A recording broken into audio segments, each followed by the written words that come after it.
Sad scorpion.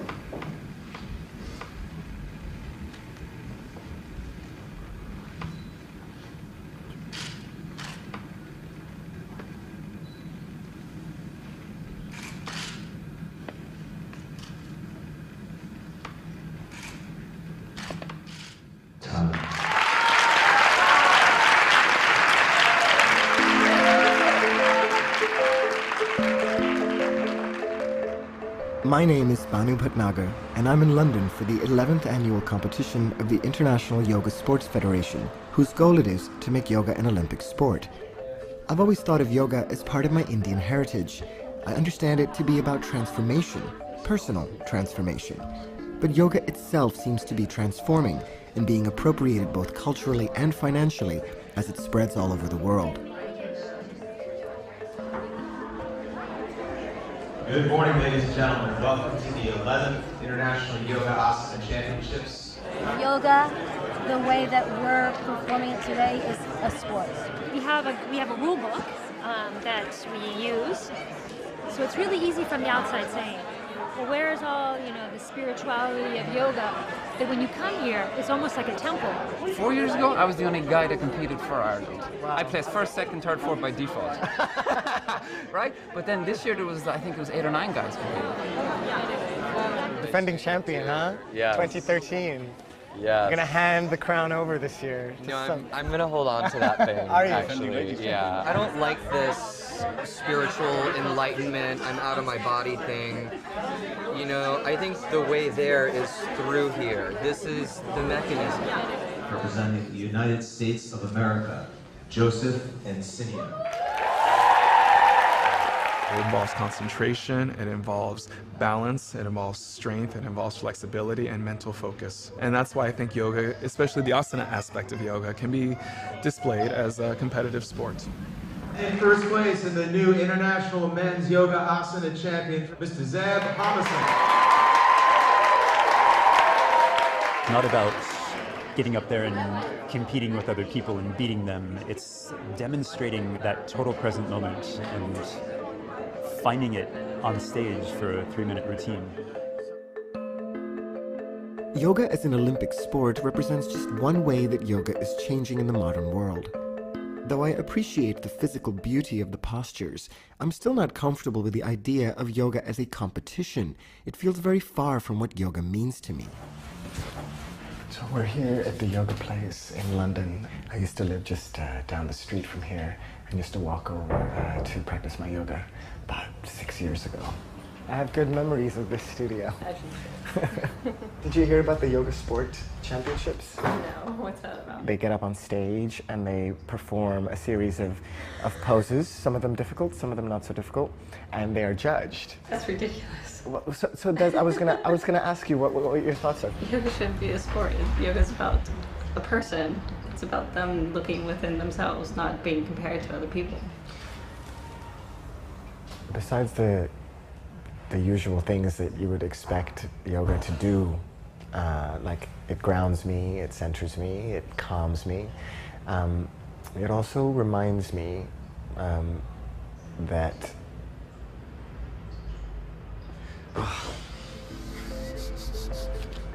I'm trying to say something about that I'm not this like center of the universe, but I am as well. Yoga reminds me that if I just am, if I just concentrate on my breath, the problems that keep going around and around in my head, none of it is real, that none of it is true, and that it's just a fabrication, an illusion. Until I was in my 20s, I had no interest in yoga. I came to it as a form of exercise. But as I got better at the physical postures known as asanas, I wanted to deepen my practice by learning more about yoga philosophy and learning how to meditate. I took a teacher training course in Thailand, and it was there that something occurred to me as I looked around the room at the other students. I was the only Indian. My instructor knew more about yoga and its Indian heritage than I did. I do consider myself a mix of East and West, born in Sweden and having lived in India as a teenager. But my yoga teacher training made me think about yoga in the modern world. How is it changing? Does it belong to India? Does it belong to anyone? And does it even matter? Right arm comes over into your half wild thing. I think of London as my second home, and it's exploding with trendy hybrid forms of yoga. One of them, boxing yoga, mixes traditional boxing moves with a yoga asana practice. We don't use any Sanskrit, and we make it very accessible for people to be able to take just the physical aspect of it if that's what they want, or just the focus training if that's what they want. So through the shoulders, we've got about front, up, back. Voga is, well, voguing and yoga.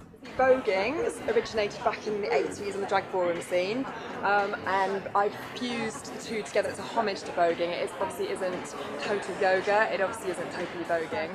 Gonna speed it up. I think we should all go out together tonight and then do a flash mob.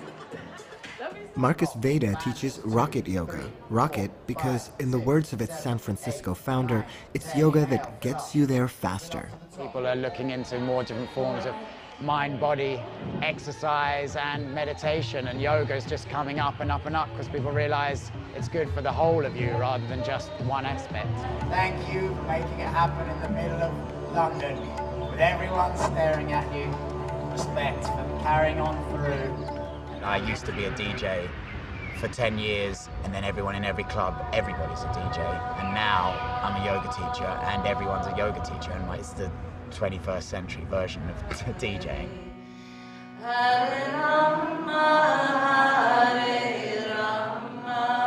For me, rave yoga is possibly the most unusual. Traditional yoga mixed with rave culture, minus the drugs and alcohol. Nowadays, yoga is really about finding liberation or samadhi or bliss through your connection with others. So seeing the beauty in others, and that's really easy tonight because you look fantastic. Way forward to the front of the mat, good. Inhale, arms reach up, touch back, you got it.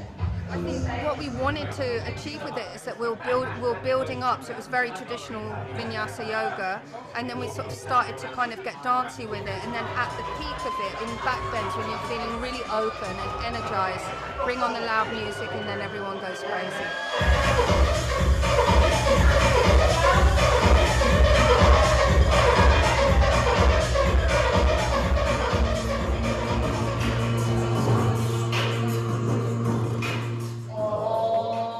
All these new forms of yoga aren't just a fringe, they represent a massive growth in the yoga market, with international apparel companies like Lululemon Athletica opening in downtown London to grab a piece.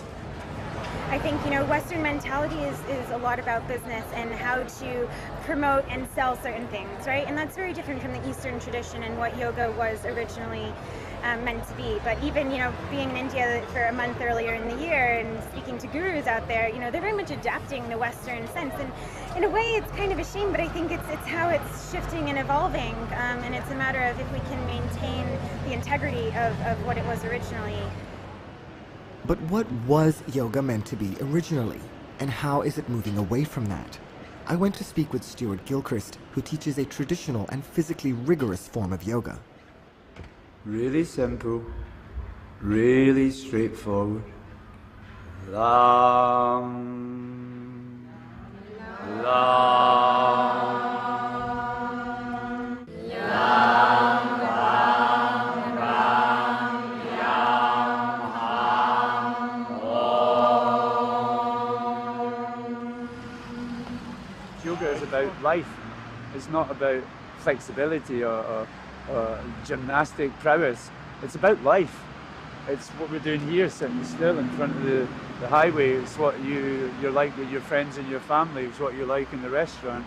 It's how you are on the bicycle. It's how you are at your work every day with your colleagues. It's not just what happens in that studio for an hour and a half every day. It's off the mat. Yoga's all off the mat. I think I was brought up in one of the most violent upbringings you could possibly imagine. I was brought up to hate Catholics, I was brought up to hate Muslims, I was brought up to hate Jews. Pretty firm say I was a devout racist. I had a very serious accident in my lower back and I had a severe spinal injury and I was pretty much immobilized. So it was the Ashtanga that got me moving, and then that opened my eyes up to the broader picture of what yoga really was. Yoga is detachment.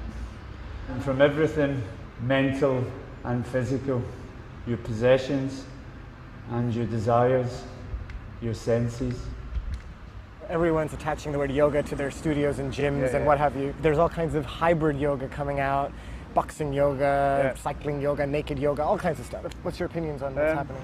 I think the corporatization and the consumerization of yoga is abhorrent. It's become so much of a business, it's become so much of a profit, and I've been referred to as a revenue stream, or my USP, my unique selling point, was I'm a 50-year-old man with dreadlocks and a beard, and I've got a very thorough style of teaching. Studios found that interesting, so studios obviously wanted me on their rota. That was a really tough class. That was a really tough class. Because yoga is really about the mysteries of the universe, isn't it? We're kind of commercializing the mystery of the universe. Totally, yeah. Isn't that a travesty? Oh, absolute disaster. But what do we do about it? We keep teaching, and we keep teaching something more authentic.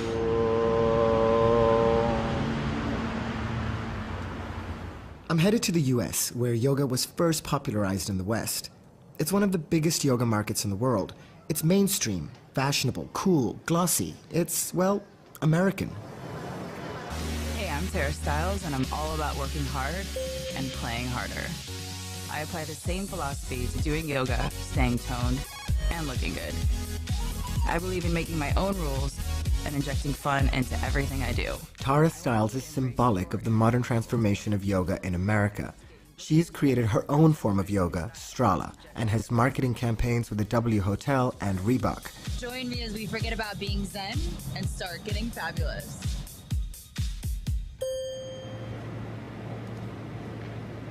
I was the first person to put YouTube videos with yoga online in like 2006, and all my friends were like, that's so crazy, like what are you doing? And I'm like, my friends back home were like, I have back pain, I have anxiety, I have stress, what do I do? And I'm like, here's something you can do to help. Close your eyes, bring your palms together, bring your thumbs right up into your heartbeat here. The New York Times described you as a yoga rebel. They did. Do you see yourself as a yoga rebel? So the whole rebel yoga idea, I think, really came out of the rebelling against the fact that it has to be in Sanskrit, or it has to be super serious, or it has to be a certain way. But if you look at the approach of what we are doing, it doesn't look rebellious. It looks very simple and soft, and it's all about ease and finding what works for you, and it's very soft. Okay, push down big, inhale up to your high lunge. And as you exhale, twist around your right side here, let your arms open nice and wide. You're quoted as saying, "Why be zen when you can be fabulous?" Is that correct? Is that a correct quote? Well, that was part of the W campaign. It definitely got everybody talking. Yes, it did. I mean, I think the point is to get everybody talking. It's like, being zen, I think, is... But isn't that the point of yoga? To be, like you said, connected with yourself? I would think being zen is fabulous, It's the same thing. But then, but you didn't say that. You didn't say, let's be zen and fabulous. Sure. Yeah. Well, fine. I think it's changing the perception and speaking to the people that have had abuse from the yoga community. It's like, oh, you went in and they said, you're not zen today. Let me put a blanket over you. I mean, people have been like humiliated by the yoga community. So do you think there's this little bit of sense in the yoga industry of sort of holier than thou? Oh, hell yeah. Yeah. I'm not going to sit around and like complain about it forever. I just think it's more important to, help people to feel better. Like, so your thing is like stripping out, I don't know, the Sanskrit, the Indianness, the spirituality maybe, I don't know, like, is that true? I mean, how would you? Well, I took the name yoga out of my company a couple of years ago, nobody noticed. So it's just Strala. Yeah. But you teach yoga. Sure. So why did you take it out? I think it's a new definition, it's an evolution of yoga, I mean, who are we really answering to? Who are we ultimately answering to? India? Ancient yogis? Can India still claim yoga as its modern cultural heritage? Sheetal Shah of the Hindu American Foundation seems to think so. In 2010, they launched a Take Back Yoga campaign to raise awareness about yoga's roots. When you walked in, this is obviously Pattabhi Jois, who is considered, the father of Ashtanga. This is the Shiva section of the mandir. For a lot of yogis, he's considered like the supreme yogi, the master of yoga. Master of yoga. Yeah. Vande Gurunam Charanar Vinde Sandara Shita Swatma Subhava Bodhe. Why does it matter that people should recognize yoga as a Hindu practice. Is that a fair thing to say? I like the term rooted in Hindu thought, because when you say it's a Hindu practice, it gives the impression that people have to convert. You know, your average person thinks of Hinduism as caste, cows, and karma, and they have multiple arms and multiple heads. What yoga espouses is this pluralistic view, you know, that anybody can do it. The same way that Hinduism has this pluralistic view of anybody can reach divine. What's happened is that people have forgotten that yoga means much more than just exercise. We have seen so many manifestations, I guess, of yoga, and we're seeing it in the kind of society we live in now. When does something stop becoming yoga? I think that a lot of the new forms of yoga, they're not yoga. America is great at like taking what it likes from different cultures and then just like making it its own. And I feel like that's a little bit of what's happened with yoga. Like it's kind of made it into its own version of yoga. So who owns yoga? Nobody owns yoga. Yoga is for everyone. But with Hindu roots? It is definitely rooted in Hindu philosophy. I'm just like confused, because I'm a Hindu. I'm a Hindu by name and because of the way I was raised, and I believe in, you know, the general teachings of Hinduism, but I'm a very open-minded individual. But I can understand what Sheetal was saying. I really understood it, that a lot of what yoga teaches us is what Hinduism teaches us. They're the same thing. So I'm conflicted now, because I want yoga to be a secular thing. The problem is, if yoga is seen as a Hindu practice, it might drive people away from it. I think it's the variety and diversity of yoga that makes it so popular. It fits the practitioner. Barstow, population 23,000. Halfway between Los Angeles and Las Vegas, in the heart of the Californian desert, it's an unlikely place to be doing yoga.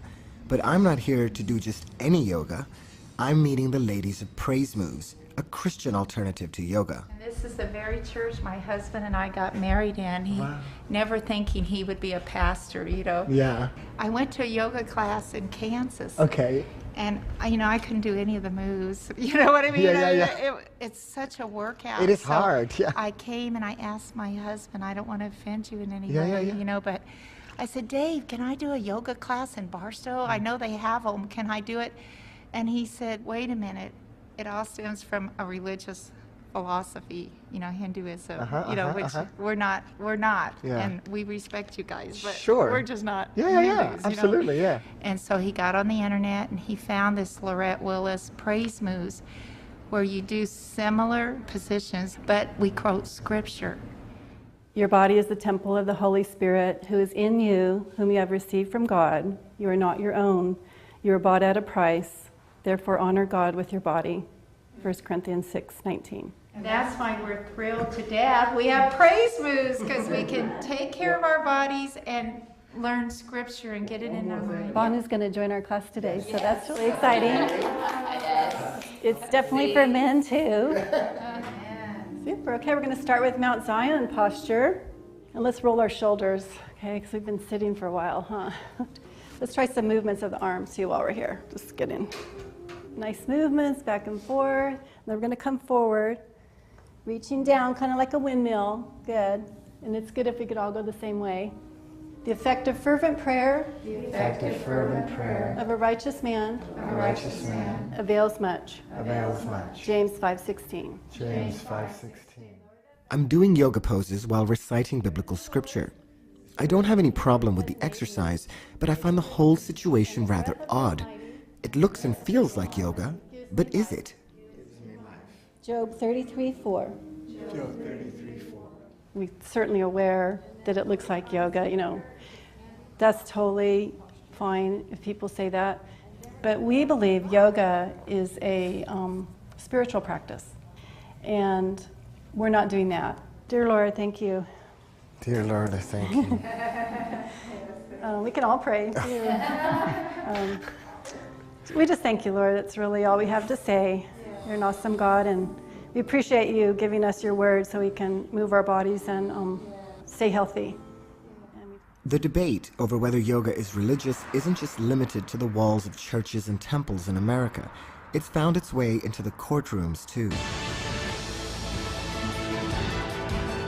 All right, a group of parents in Encinitas, California, have their own warrior stance on free yoga classes being taught in their school district, saying yoga is a form of indoctrination. The parents in this room that don't want yoga taught and practiced in the Encinitas school district say that it cannot be separated from religion. Children were being led through sun salutation while being asked questions about why they were thankful to the sun. They were being asked to thank the sun for things. They were led in something called a namaste circle, where they were asked to acknowledge the light in each other. And what I found was that they were not at all talking just about exercise. They were talking about teaching children life skills based in yogic philosophy. That's almost a direct quote. Yoga philosophy is a very specifically religious philosophy. The big story here is that America's been sold a lie. Yoga is being marketed deceptively. Dean Broyles is a lawyer who represented the parents in their lawsuit against the Encinitas school district. Americans started to say, oh, I can adopt this as exercise because we like to be healthy. And they think that by removing the meditation and the Sanskrit terms, that suddenly transforms yoga into a non-religious practice. But social science research has proven that just doing the poses and just doing yoga breathing is enough to cause spiritual transformation. So have you ever done yoga before? By accident. Actually, How is that possible to do that by accident? Well, it was just two moves, I think, in a P90 video. Okay, yes. That I realized later were I think one of them was a downward dog, and I think one pose was the warrior pose, and I realized later that those were yoga poses, and so I don't do that anymore. But do you call it yoga? It's just a pose, right? Is it going to take you away from God to do that pose once in a while? I'm not going to find that out because I've stopped doing it. But if you asked Hindus in India if yoga is religious, what do you think they would tell you? I think you'd get a mixture of answers, to be honest with you. Well, I think the vast majority would say yes, it is. Children all over Encinitas are spontaneously at birthday parties, playgrounds, at weekdays and weekends, getting into the lotus position, putting their hands in the jhana mudra, and meditating. It seems to me that Dean Broyles and the Encinitas school case is part of a larger culture war in America, and it's hard for me to see yoga dragged into that battle. Back in LA, my friend Karen invited me to her neighbor's 4th of July party, and I suspect Dean would have had a problem with what was going on there. It's my first July 4th in America, and I couldn't ask for anything better. It's like proper Americana. There's kids doing yoga. It's great. Bridge. Amazing. I think kids are the ultimate yogis. Living in the moment, as children do. I think we can learn a lot from kids.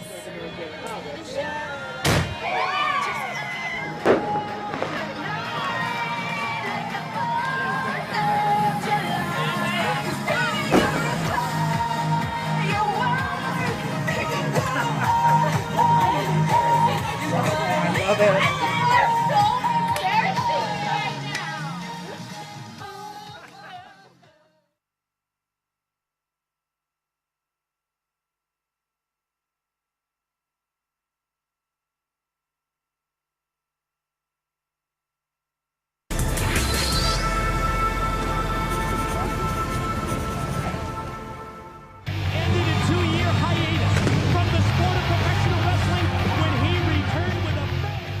Diamond Dallas Page is a former WWF wrestler, and he's created his own brand of yoga, DDP Yoga. Flexibility is one thing. Core strength is a whole nother animal. 1, 2. Focus on your breath and lock it out. DDP Yoga, baby. It ain't your mama's yoga.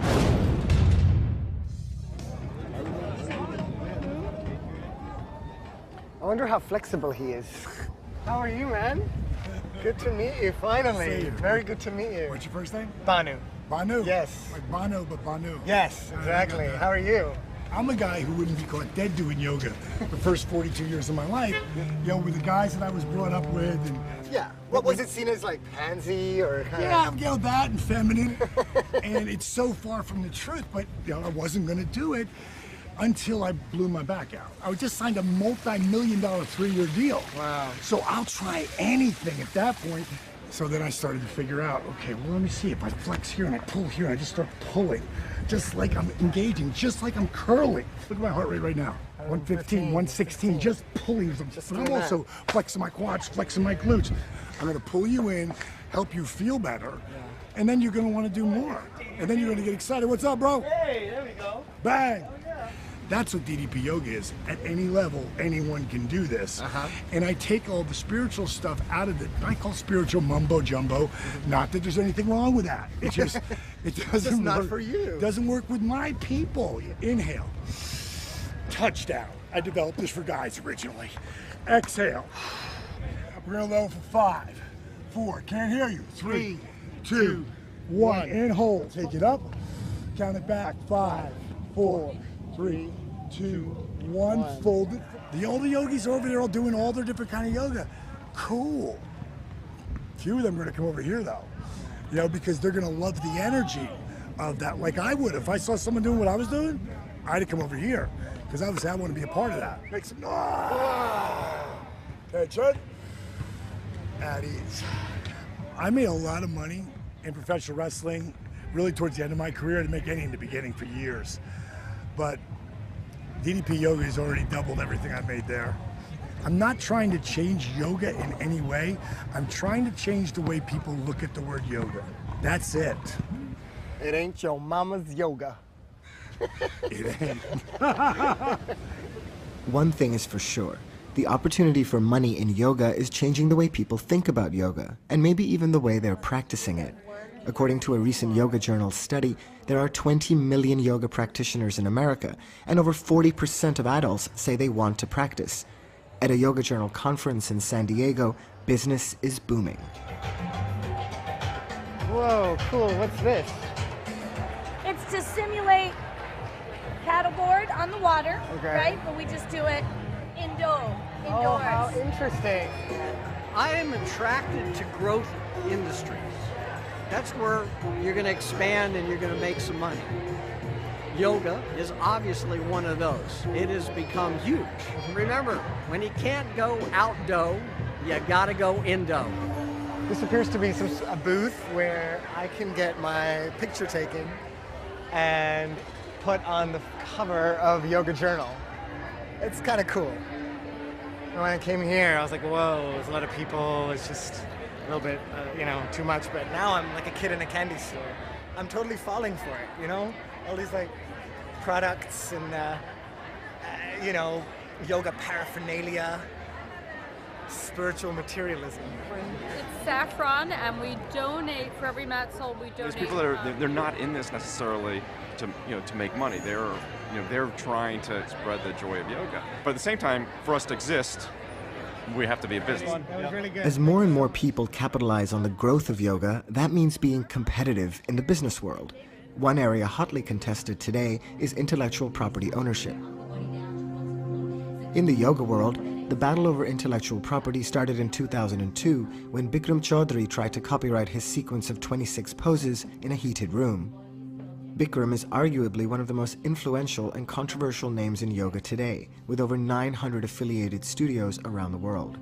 He's facing allegations of sexual misconduct from former students and criticism over his efforts to copyright his sequence. Mark Drost is a former student who spent many years teaching at the Bikram School in LA. When he left to start his own studio, he was sued by Bikram. He sued us on many different fronts, many false charges, but the core of it, the goal of it, was to get us tied up in court on the issue of the sequence. And a summary judgment was won on our part to dismiss that idea because it's very clear that there is no such thing as a copyright protection for a yoga sequence in United States law. One company that successfully got a patent for its approach to yoga is YogaGlow, a leader in online yoga classes. They've patented the way in which their classes are filmed. Derek Mills is YogaGlow's founder. This is it. Very nice. This is where we hold our classes. We have this set up such that the camera is at the back of the room. We wanted to create an experience that was not like a filming studio or recording studio. So is it the placement of the camera and the height Is that sort of relevant to your patent? Yeah, there are a variety of specifications. There's the camera placement, the height, the corridor, the details of the corridor, and there are other specifications as well. Okay, do you know them off the top of your head? It's all right, I don't want to put you on the spot. There's probably a lot of numbers involved. I leave that to the intellectual property attorneys. A lot of work goes into the entire class creation process to make sure that what people experience online is a high quality, safe experience. It's a look and feel that people have associated with Yoga Glow, and it's a look and feel that we certainly plan to protect. Last year, Yoga Glow did set out to enforce its intellectual property rights. They informed a competitor, Yoga International, that some of its yoga videos would be in violation of their pending patent. We received a letter from a legal firm who was representing an organization called Yoga Glow. The letter essentially said that we were in violation of their pending patent. It has come to our attention that Yoga International operates the website yogainternational.com, which streams online fitness classes that mimics the method and technique set forth in Yoga Glow's U.S. patent application, which is enclosed for your reference. The patent is pretty straightforward. I mean, they've patented putting a camera in the back of a yoga classroom, having an aisle down the center, which seems fairly obvious because without an aisle you wouldn't be able to see the teacher, and pressing play. And that doesn't seem to a lot of people like a particularly novel idea or something that's really worthy of an invention, which is what patents are for, protecting intellectual property rights of inventors. Are you trying to patent your own style of shooting a class now here at this organization? The truth is we've thought about whether it's prudent to seek to patent our own camera angles, because what happens if those get taken up? I mean, it leads to those types of questions. How do we know what's going to be left if we don't do it? What you would think would be the most important thing is, what is the quality of the teaching that you're giving? Are you doing something that's helping people, or are you doing something that's not helping people? But this doesn't even look at that. This is looking at what camera angle are you filming from. It's not even about yoga at all. It's really about this core business. But it has deep-reaching implications into what the future of yoga is going to look like. Yoga Glow has an impressive repertoire of classes and teachers, but owning a camera angle and stopping others from filming a certain way seems to me like it could prevent people from sharing yoga. And besides, people have been filming yoga this way for more than 20 years. I showed Derek a video of Pattabhi Jois teaching yoga. That video was shot in 1993, clear central aisle. As you can see, obviously the mats are in a different place, but I don't see how that's different from your patent. So the mats are configured differently?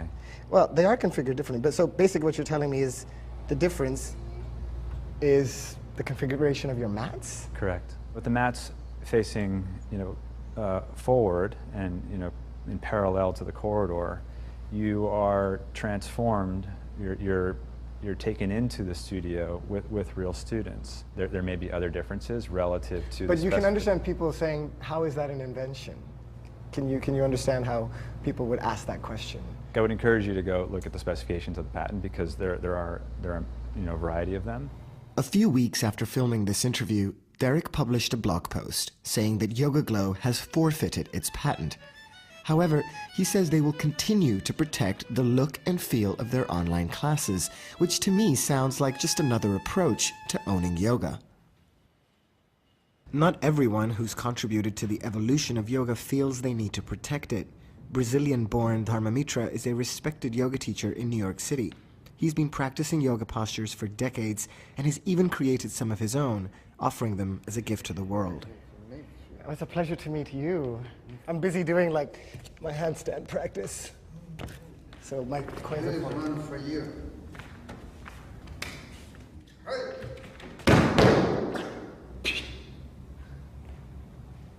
Got it? Uh-huh. Oh. Oh. I have hundreds of poses that I'm not saying I create, but due to lots of practice, this variation came, but I don't say it belongs to Dharmamitra. This is universal. It's from yoga, not from Dharma. I don't have any ego here. Ego is the second cause of pain and suffering. It's very difficult to escape it. Everything I do, I don't think is that perfect. You understand?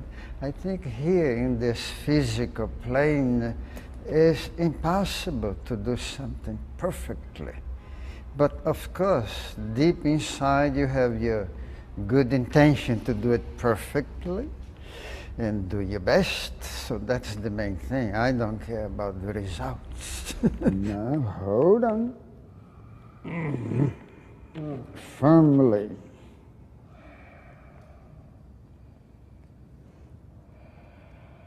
Did you go to study in India, or where did you, who do you consider? I never been in India in my life.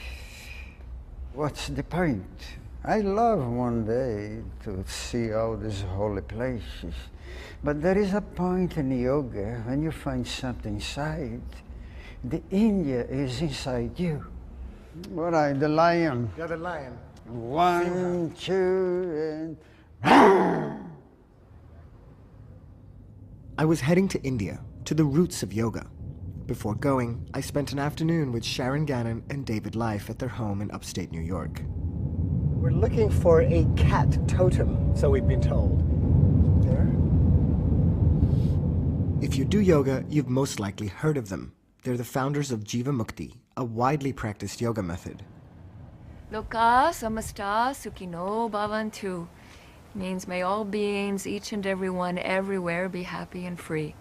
And may the thoughts, words, and actions of our own life contribute in some way. When we started teaching, yoga was not a career. In fact, it was seen as kind of where losers might have a possible last chance to do something in their life, because they didn't have anything else going. And it's not that now. It's a big business. It's a big business. Yeah. It's a career of choice. Traditionalists on the one hand and innovators on the other, David and Sharon have turned yoga into activism, animal rights and veganism in particular. A yogi is someone who is striving to live in harmony with the earth, with the environment, with other animals. Would you like a fairy hat? Yeah. You wear one too. Yogis were not supposed to become involved in politics or activism of any sort. They should be passive, self-satisfied, and content in their little lotus hut, right? Our students come to class, and they find peace, but then they go out and they make peace. All over the West, yoga has turned into a purely physical practice. What are your thoughts on that? And do you think even the physical practice is a good place to start? There's no such thing as a purely physical practice. That's the first error. We need to have a new perspective so that no longer is spirituality in opposition to physicality, but that nature and the world, the earth, is seen as a spiritual place as well. Grandmother oak tree's nectar. Oh yeah? Put it on your face. Grandmother oak tree, I speak on behalf of humanity. May you forgive our bumblingness. May you guide us so that we can live more kindly on this planet and enhance all of life on this earth. Yes, we're tree huggers, and we're not ashamed of it.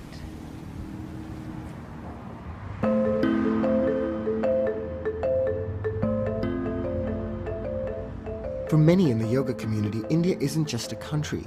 It's a place to find yourself, to find wisdom, the birthplace of yoga. For me, India is all of those things and a part of my heritage. You would think yoga has always been popular in India, but like in the West, yoga has experienced a resurgence in recent years, and no one epitomizes that revival more than Swami Ramdev. He's a household name, and his yoga is a political one. He's an outspoken supporter of the nationalist Bharatiya Janata Party and Prime Minister Narendra Modi, who himself practices yoga and recently spoke about its benefits at the United Nations. Yoga हमारी पुरातन पारंपरिक अमूल्य then है. The BJP won a landslide victory in the last general election. Swami Ramdev was credited with bringing people out to vote. क्रांति से कहा जाए तो पहले योग क्रांति हुई, फिर उसके बाद हमने एक वैचारिक क्रांति हुई, क्योंकि एक विचार हमने करोड़ों लोगों तक फैलाया और परिवर्तन के लिए एक ज़मीन तैयार की, और उस चेंज के लिए जो हमने ग्राउंड तैयार किया था, उससे इस देश में एक राजनीतिक क्रांति भी हो गई, राजनीतिक परिवर्तन भी हो गया।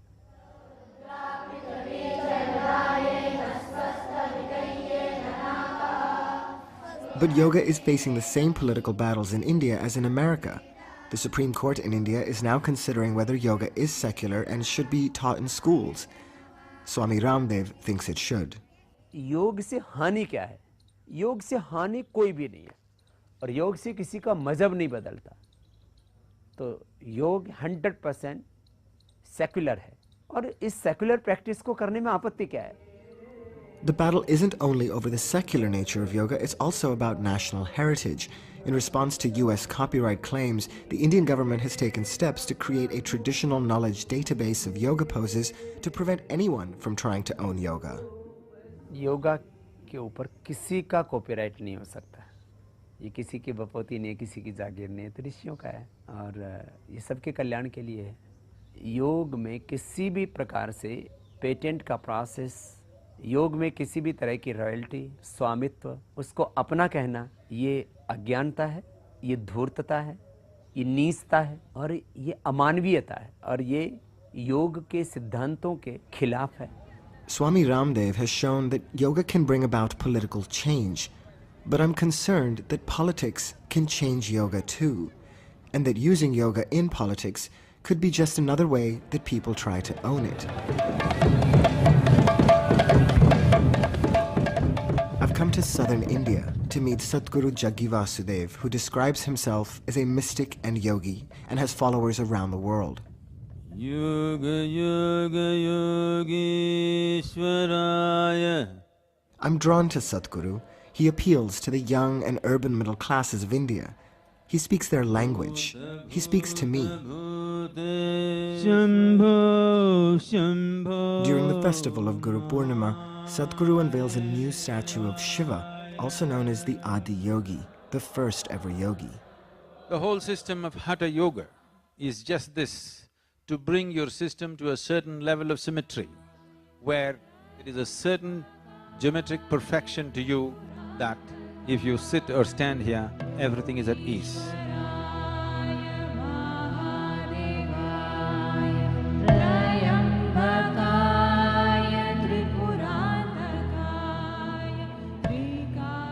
How do you think India is changing today, and is that having an impact on yoga in India? See, it's not just India, the whole world. The moment human intellect starts asking pertinent, relevant questions, belief systems will start collapsing.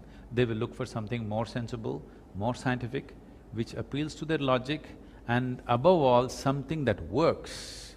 So is that why you think yoga is becoming as popular as it is? Because or are there other reasons? It makes sense and it works. There's no other reason. There's a lot of innovation in yoga. Is that a good thing? Is that just part of the… That is the most painful part. Okay, explain that to me. You don't wear a garland for its thread, you wear it for your flowers. But there is never a garland without a thread. It is the most vital thing. So you can add whatever you want, but you don't distort the thread. You cannot do innovations in the fundamental dimension of yoga. But from your experience, you can add various dimensions to it without distorting the fundamental nature of what it is. Has yoga moved beyond being Indian? Just because sun touches Indian shores before it touches Doha, can we claim sun is Indian? Because yoga is just like that, it's a certain light that arose here first. This does not mean it's in Indian in any sense. India as an identity today is a national and a political identity. Yoga does not belong to that identity at all.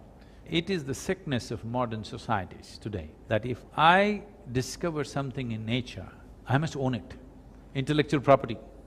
What I'm saying is, the nature of this culture has always been, if something is for the well-being of human beings, nobody can ever own it, it must belong to everybody.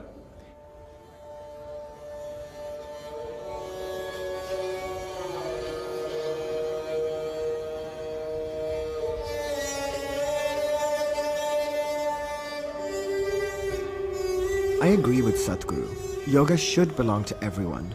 But I'm afraid that simple truth is getting lost in a world that's so commercialized and politicized. I set out to ask who owns yoga, but I'm finding the question an impossible one to answer. What I have found in my journey is that no matter how much people try to own it, yoga remains deeply personal.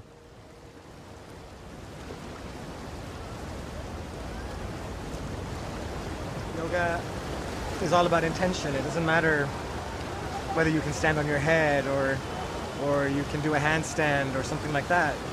It's the intention that you come with to the mat. And so the intention that you come with to the Ganges or any other place of faith or pilgrimage is a beautiful thing.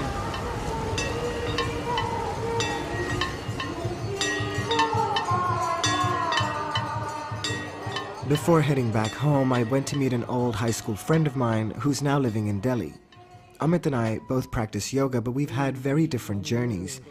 I came to yoga as a physical exercise. Amit came to yoga as a last resort. He's a recovering cancer patient who turned his life around when the doctors said there was no hope. He brought it all home to me.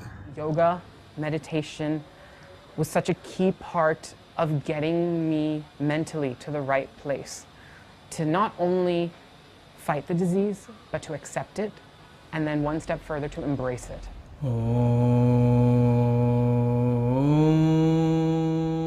I'm here, I'm a product of having tried so many different things and finding the right combination that worked for me. And I think we all need to be on those journeys of self-exploration to find what works for us. Because that is what's going to get us there.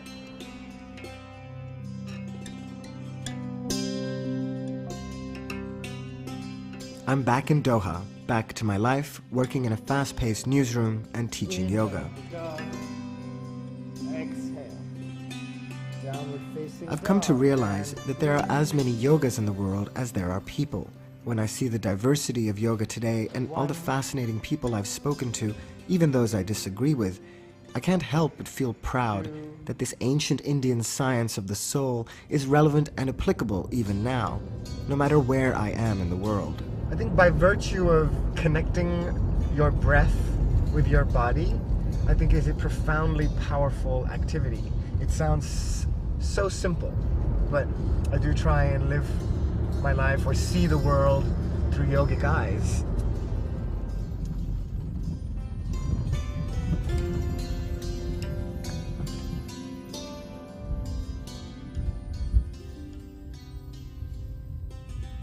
And I kind of feel like my own life could be a metaphor for what's happening to yoga. Indian but not Indian. Spiritual but not religious. And on that point, I feel that yoga has become a more spiritual undertaking for me, more so than before. But I'm coming to realize that my yoga journey is just beginning, and that journey is unique to me.